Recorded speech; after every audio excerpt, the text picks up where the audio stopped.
بسم اللہ الرحمن الرحیم۔ عزیز طلبہ و طالبات، آج ہم جس موضوع کو سمجھنے کی کوشش کر رہے ہیں وہ اسلامی اصول سیاست ہے، یا اسلامی تعلیم کی روشنی میں سیاسیات کے کن پہلوؤں کو ہم اپنی زندگی کے عملی نظام کا حصہ بنا سکتے ہیں، اور مسلمان جب بھی چاہیں اسلامی ریاست کا کون سا نقشہ اپنا کر اپنے آپ کو اس نظام سے وابستہ کر سکتے ہیں جو قرآن حکیم نے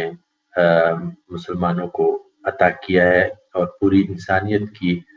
خیر و فلاح کا کون سا پہلو ہو سکتا ہے۔ یہ ہمارا موضوع ہے، اور اس کو ہم نے اس طرح بھی سمجھا ہے کہ جدید سیاسی افکار کس طرح سے ہمارے لیے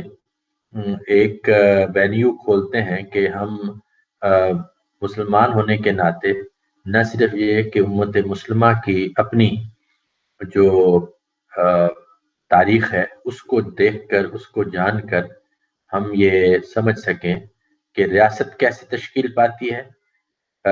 اس کے اندر حکومت کا نقشہ کیسے بنتا ہے، اور وہ سیاسی اصول کون سے ہوتے ہیں جس پر کوئی اسلامی ریاست وجود میں آتی ہے۔ ہم اس حصے میں یہ سمجھنے کی کوشش کریں گے کہ اسلام کے سیاسی اصول جن کی تاریخ اور جن کی تشریح ہم ابھی کر رہے تھے، ان کو ہم چار عنوانات کے تحت سمجھنے کی کوشش کریں گے۔ ریاست میں اقتدار اعلیٰ، اس سے مراد اسلام کے ہاں کیا ہے، اس کا مظہر کیا چیز ہو سکتی ہے، شریعت یا قانون کیا ہے، خلافت اور شورا۔ یہ چار عناوین ہیں جو بنیادی ستون کا کام کرتے ہیں اسلام کے سیاسی اصولوں میں۔ ہم مختصراً اس کو سمجھیں گے، اور پھر ہم اسلام کے اصول سیاست کو مغربی جمہوریت کے ساتھ تھوڑا تقابل میں دیکھیں گے، اور پھر جدید دور کے اندر جو اسلام کی نظر میں قومیت، غلامی اور صنفی مساوات کے معاملات ہیں، اس کو ہم سمجھیں گے۔ بنیادی حقوق کے تصور کا تعارف ہم اسلام کی روشنی میں کریں گے۔ یہ 3-4 ذیلی عنوان ہیں۔ سب سے پہلے ہم سمجھ جائیں کہ جو چار اصول اسلامی سیاست سے نمایاں ترین ہمیں نظر آتے ہیں، ان میں سب سے پہلا اقتدار اعلیٰ کیا ہے۔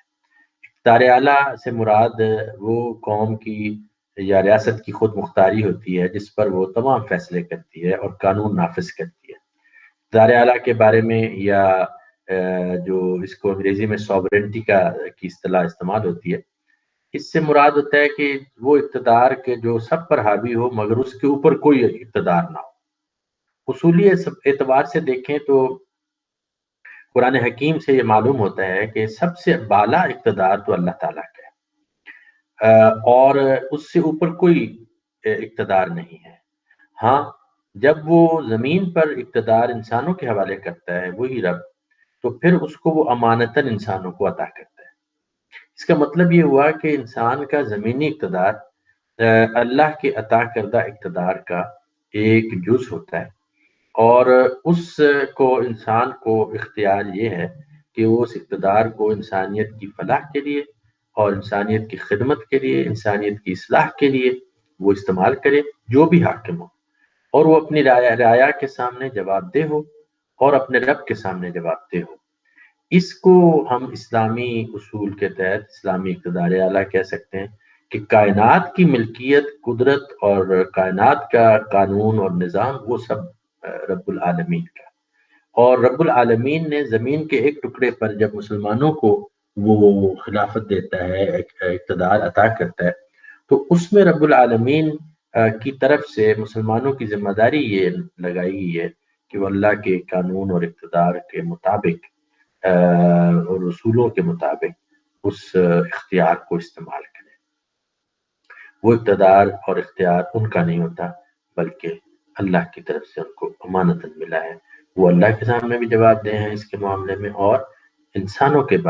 رعایا کے برابر بھی وہ جواب دہ ہوتے ہیں۔ یہ اقتدار اعلیٰ کا ایک ستون ہے، ایک تصور ہے جو اسلامی تعلیمات سے ہمیں اخذ ہوتا ہے۔ دوسری بات جو اصطلاحاً شریعت کہلاتی ہے،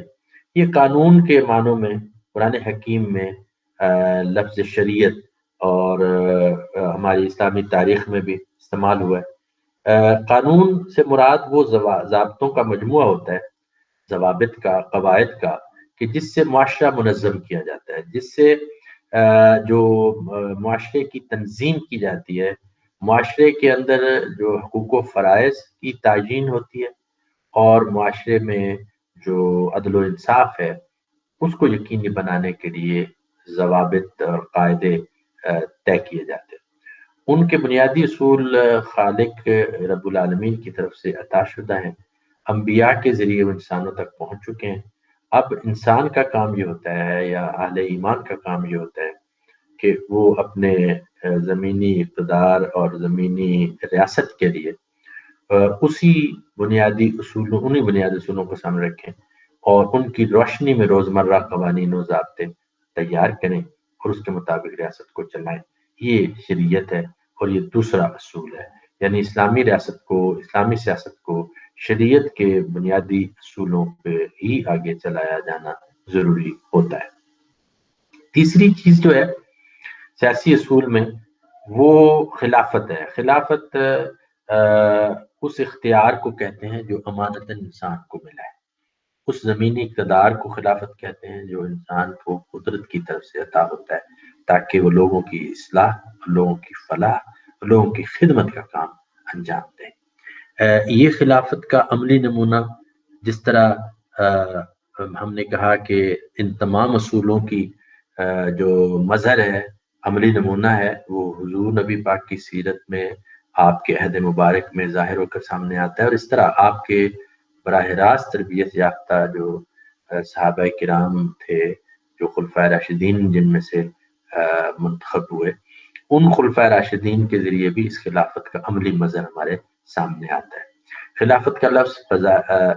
تصور کے لحاظ سے امانت اور اختیار کے لیے استعمال ہوتا ہے، وہ امانت اور اختیار جو خالق کی طرف سے ملا ہے، اور خلافت کا لفظ اصطلاحی مفہوم میں حضور نبی پاک کی جانشینی کے لیے استعمال ہوتا ہے، کہ حضور نبی پاک نے جو دین و دنیا کے اصول انسانیت کی فلاح اور کے لیے عطا کیے، ان اصولوں کی روشنی میں حضور کی جانشینی کرنا، یہ خلافت کہلاتا ہے۔ خلافت کا تیسرا مفہوم جو اسلامی اصولوں میں ہے، وہ ہے ریاست کا اور حکومت دونوں کے مجموعے کا نام خلافت ہے۔ یہ جو آج کل کے دور میں جو جدید ریاست کا نقشہ ہے، اس میں تو حکومت ایک اس کا جز کہلاتی ہے، لیکن اسلامی تعلیمات اور تاریخ میں ہمیں نظر آتا ہے کہ ابتدا سے خلافت اور کا لفظ جو ہے وہ ریاست اور حکومت دونوں کے لیے استعمال ہوتا چلا آیا ہے۔ خلافت کے ذریعے جو حکومت قائم ہوتی ہے، یعنی خلافت کے اصطلاح کے اندر جو حکومت کا مفہوم ہے، وہ امانت کا ہے، ذمہ داری کا ہے، خدمت کا ہے۔ اس میں قطعاً یہ تصور نہیں ہے کہ خلافت جو ہے وہ اقتدار کا نام ہے اور دوسرے انسانوں کے اوپر اپنے حکم چلانے کا نام ہے، نہیں۔ انسانوں کو اللہ کے حکم کے تابع کرنا خلافت ہے، اور انسانوں کو اللہ کی دیے ہوئے نظام اور ضابطے کی روشنی میں ان کو منظم کرنا، یہ خلافت ہے۔ اور اقتدار کو یا حاکمیت کے اختیار کو امانت سمجھ کے استعمال کرنا، یہ خلافت ہے۔ یہ تیسرا اصول ہے۔ چوتھا شورا ہے، مشورہ کر کے اجتماعی امور کو لوگوں کی رائے بھی اس میں شامل کر کے چلانا۔ شورا کا ذکر قرآن حکیم میں واضح طور پر ہے کہ مسلمانوں کے امور مشاورت سے چلتے ہیں، وَأَمْرُهُمْ شُورَىٰ بَيْنَهُمْ، اور حضور نبی پاک صلی اللہ علیہ وسلم کو یہ فرمایا گیا ہے کہ وہ مشاورت کیا کریں، جو امور دنیا ہیں، جو امور ریاست ہیں، اس میں لوگوں کے نمائندوں سے یا لوگوں سے جو ضرورت کے مطابق حضور نبی پاک صلی اللہ علیہ وسلم کو مشورے کا حکم دیا گیا۔ لہذا حضور نے اس کو باقاعدہ ایک ادارے کے طور پر قائم کیا۔ آپ نے خلفائے راشدین جو بعد میں بنے صحابہ، حضرت ابوبکر صدیق، حضرت عثمان غنی، حضرت عمر فاروق اور حضرت علی کرم اللہ وجہ اور رضوان اللہ تعالی اجمعین جو ہیں، یہ نمایاں ترین نام ہیں جنہوں نے جو شورا کے ممبر رہے حضور کے۔ دیگر صحابہ کو بھی آپ ملاتے رہے، اور قبائلی نمائندوں کو بھی آپ اس میں شامل کرتے تھے، اور امور ریاست کو چلانے اور انتظام ریاست کو منظم کرنے کے لیے آپ مشاورت کو لازمی شامل رکھتے تھے، اپنی حکمت عملی کا حصہ بناتے تھے۔ لہٰذا قرآن و سنت سے یہ بات ثابت ہو جاتی ہے کہ جو حکومت کے بنیادی اصول ہوں گے، باقی اس کی فروعات بہت ساری ہیں. ہم یہاں چونکہ نظریاتی بحث کر رہے ہیں اور دیگر نظاموں کے مقابلے میں اسلام کے نظام سیاست جو ہے اس کی بنیادی جو حصے ہیں ان کا ذکر کر رہے ہیں، تو ہمیں یہ واضح ہو جانا چاہیے کہ آپ دیکھ لیجئے کہ جب ہم جدید ریاست جو جمہوری تصور ریاست ہے، جمہوری تصور اقتدار ہے، اس کو اب اس کے ساتھ مقابلہ کریں تو یہ چاروں اصول جو ہیں آپ کو جمہوری نظام میں بہت ہی مختلف نظر آتے ہیں. جمہوری نظام میں یا جمہوری ریاست میں یا جمہوری سیاست میں اقتدار اعلیٰ جو ہے وہ عوام الناس کو حاصل ہے، عوام کی حاکمیت ہوتی ہے. اور ہم نے دیکھ لیا کہ اسلام کا تصور کیا ہے. دوسرا، شریعت کی اصطلاح ہمارے ہاں اسلامی اصول کے طور پر استعمال ہوئی، جبکہ یعنی وہ قانون جو اللہ کا عطا کردہ ہے، وہ قانون جو نبی کی طرف سے وضاحت کی گئی، اور وہ قانون جس کو انسان اپنے زمانے اور تقاضوں کے مطابق اسی بنیادی اصولوں کے تحت چلاتے ہیں، وہ شریعت کے زمرے میں آتا ہے. جبکہ جب ہم مغربی یا جمہوری نظام کو دیکھتے ہیں یا جدید دنیا میں جو رائج نظام ہے سیاسی، ان میں دیکھتے ہیں تو پتہ چلتا ہے کہ جو ہمارا شریعت کا تصور ہے وہ یہاں نہیں ہے. یہاں قانون بنتا ہے لوگوں کی رائے سے، لوگوں کی نمائندوں سے، لوگوں کی خواہشات کے تابع رکھ کر، لوگوں کی جو عوام الناس کی رائے کے احترام میں بنتا ہے. اور عوام کے نمائندے اس بات کا اختیار رکھتے ہیں کہ وہ قانون سازی کریں. اسلام میں جو قانون سازی ہے، جو روزمرہ اصول ضوابط، بالکل وہ انسان ہی بناتے ہیں، لیکن وہ شریعت کے بنیادی جو نقشہ ہے، جو اصول ہیں، اسی کے اندر رہ کر بناتے ہیں. ان کو اجتہاد کی اجازت دی گئی ہے، یعنی اپنی محنت سے، ذہانت سے، اپنے زمانے کے تقاضے کے مطابق وہ آئین سازی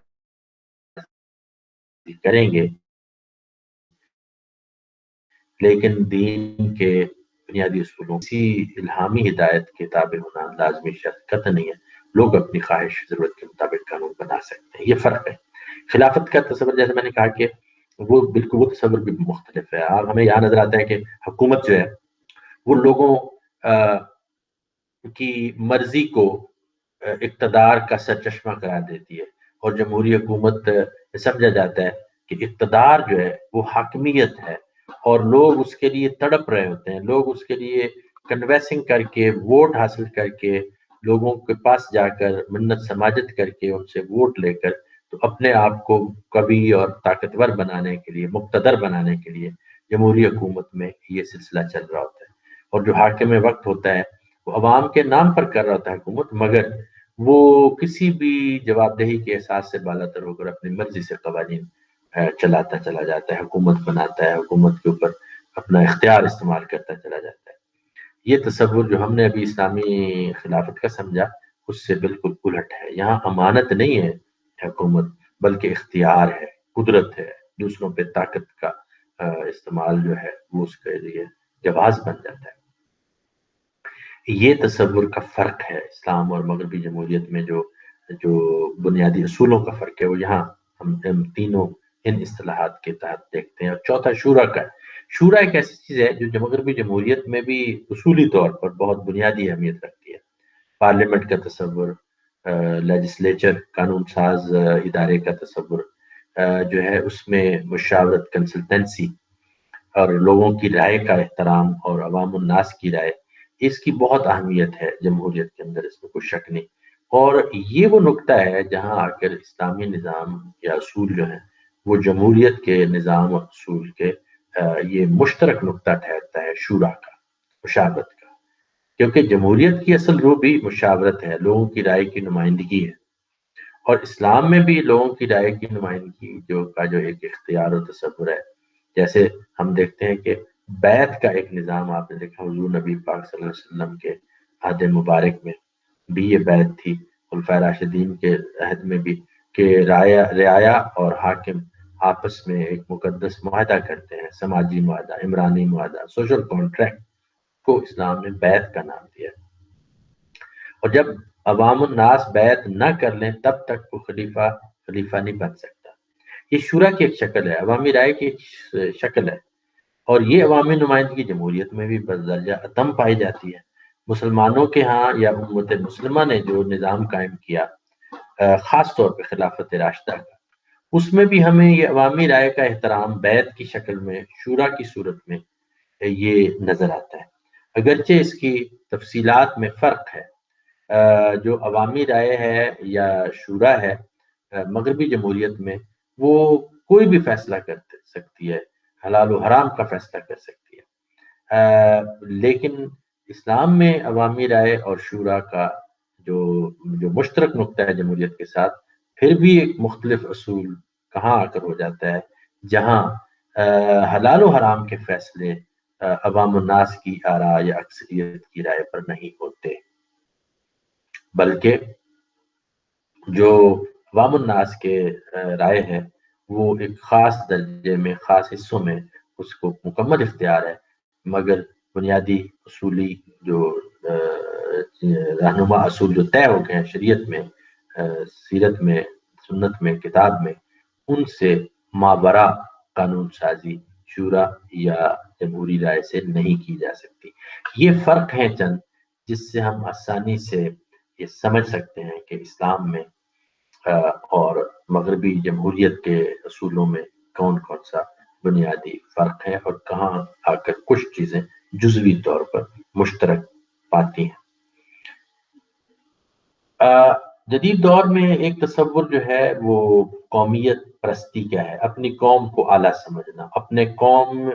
کے رنگ، نسل، وطن، زبان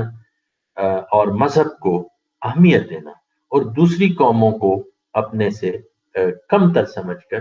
ان کے نسل، زبان، رنگ، مذہب، کلچر، ثقافت کو اپنے سے کم تر سمجھنا، اس کو قومیت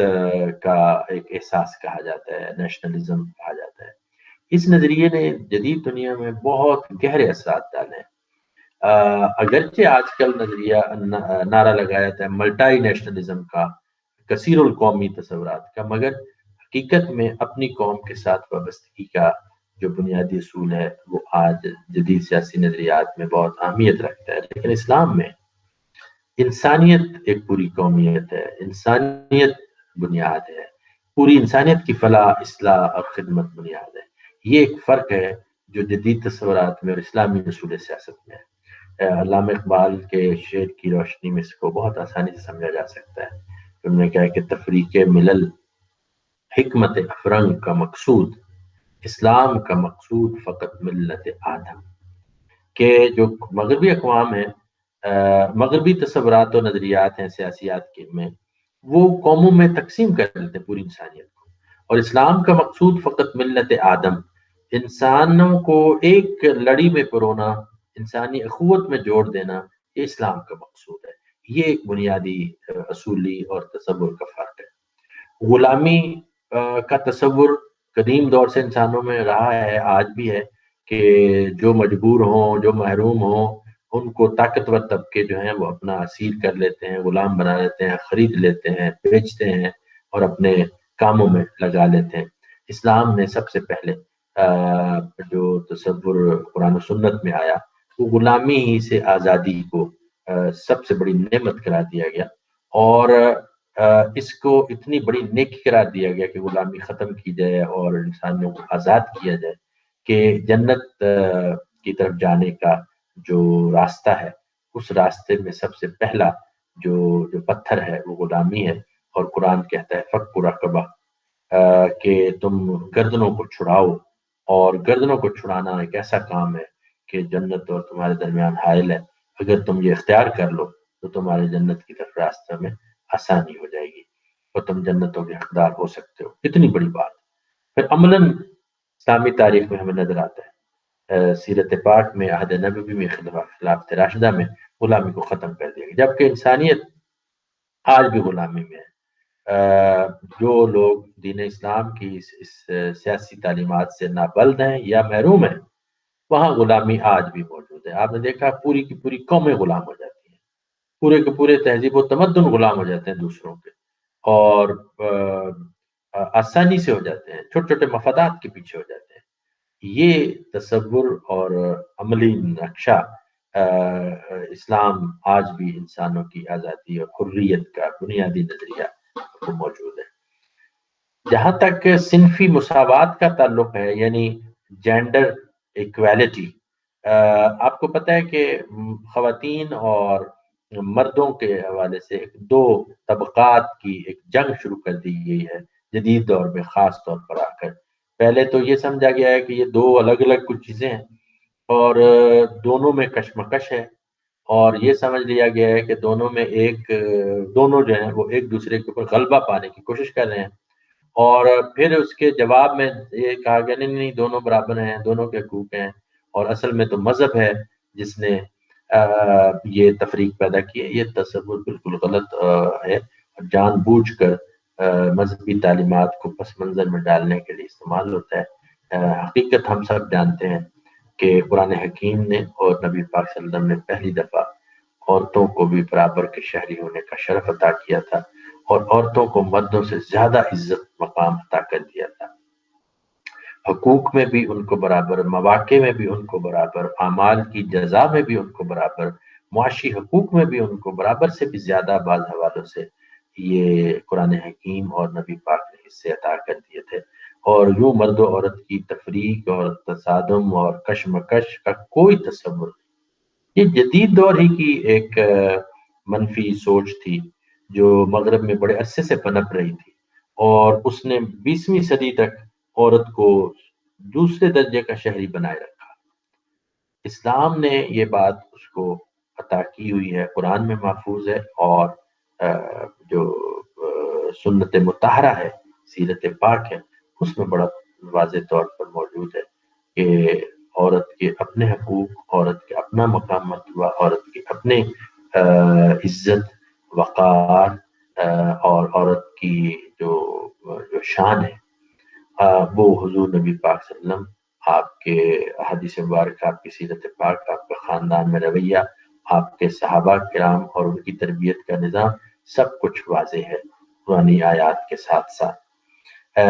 یہ فرق ہے جو مغربی نظام کا، نظریے کا اور اسلامی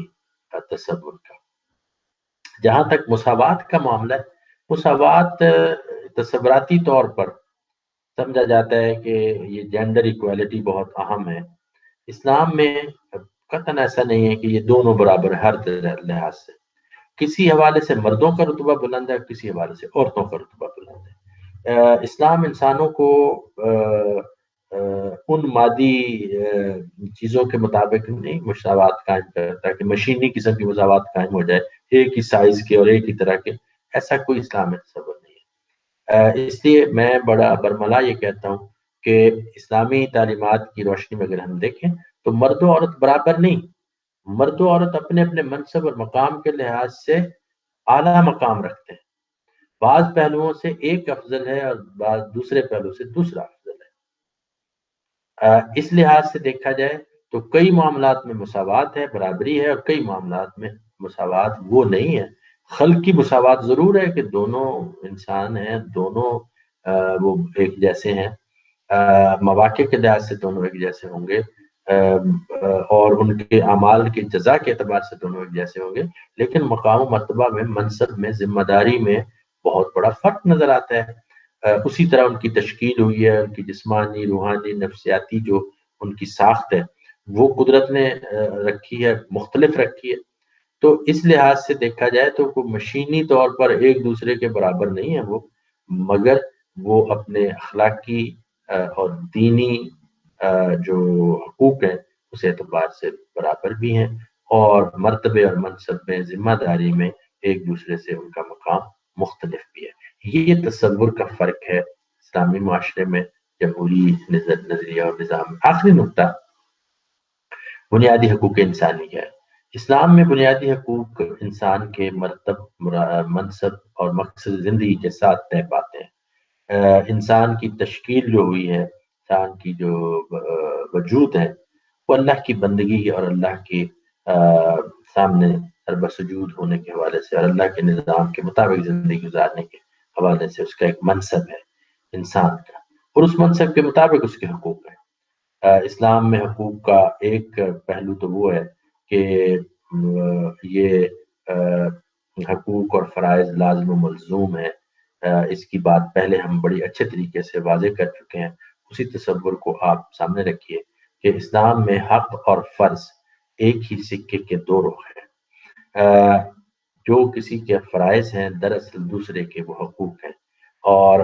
ایک کے حقوق جو ہیں وہ دوسرے کے فرائض ہیں۔ اس لیے یہ دونوں آپس میں لازم و ملزوم ہیں، اور حقوق اور فرائض دونوں ادا اسی صورت میں ہوں گے جب انسان اپنے آپ کو رب کے سامنے بندہ بنا کے رکھے گا، اور اپنے آپ کو عبد سمجھے گا، اور اپنے رب کو معبود کا تصور رکھے گا، اور پھر اپنے منصب جو بھی اس کے ذمہ داری بنتی ہے معاشرے میں، اس ذمہ داری کے مطابق اپنے فرائض ادا کرے گا، تو پھر اس کے حقوق بھی اسی طرح اس کو ادا ہو رہے ہوں گے، اور دوسروں کے حقوق دے رہا ہوگا، اپنے فرائض ادا کر رہا ہوگا۔ جب دوسرے پھر اپنے فرائض ادا کریں گے تو اس شخص کے حق ادا ہو سکے گا۔ یہ تصور ہے جو جبکہ ہم جدید معاشروں میں دیکھتے ہیں کہ حقوق کا نعرہ، رائٹس کا نعرہ،